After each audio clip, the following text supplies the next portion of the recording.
Now, the subject that I want to talk about is social mobility. The Deputy Prime Minister, Nick Clegg, has recognised the importance of this subject and has given, I think, shape and substance to what I think was long treated as a rather worthy but somewhat amorphous subject. And now everybody wants a bit of this fashionable mantra, which increasingly litters political speeches. And few people, I suspect, would disagree with the idea of social mobility.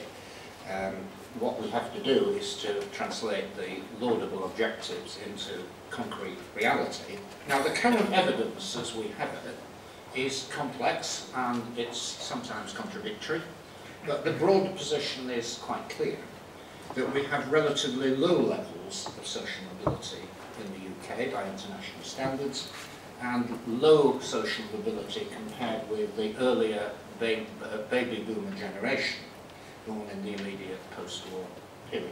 The most advantaged 20% of young people are 7 times more likely to go to university than the least advantaged 40%. The progress has also masked a position where institutions and courses that offer the greatest lifetime benefits to graduates still fail to reflect the wider social mix of the country. Recent HEFSE analysis has confirmed that success in widening participation has not been matched in the most selective institutions. These are the reasons why we've introduced a new framework that places responsibilities on universities to widen participation.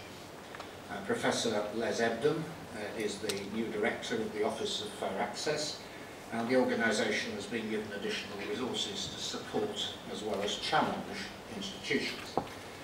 There remains, I have to say, quite a lot of misunderstanding about this agenda, some of it deliberate.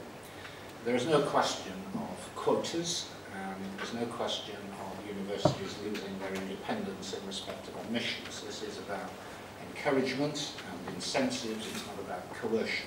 It's also encouraging that despite many prophecies to the contrary, applications from people from some of the most disadvantaged backgrounds have remained strong despite the introduction this year of the reformed system of student finance. We were told that demand from people from disadvantaged backgrounds would collapse faced with the very difficult issues around student fees. This has not happened.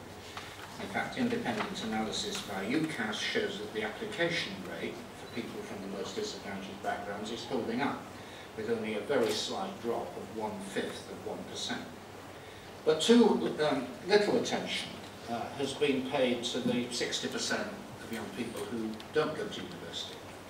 And that's why we in particular are spearheading a drive to encourage people to take up apprenticeships as a proven route for post-school training. Now, the issue of ladders for apprenticeship raises the wider issues of ladders of opportunity for people who are out of work, are in a low-skilled job, or are lacking in qualifications. Even today, we have these rather shocking facts that nearly 5 million people of working age have no qualifications, and in England alone, there are 8 million adults who lack functional numeracy and 5 million who lack functional literacy. The evidence we have, though it's incomplete, suggests that narrow interventions simply based on early years will not by themselves clear away the barriers to social mobility in any significant way. To promote social mobility, we've also got to improve the life chances of those who've already reached adulthood. We can't support children without also giving parents a second chance. Education is the best way of opening the door to professional success and personal fulfillment. Thank you.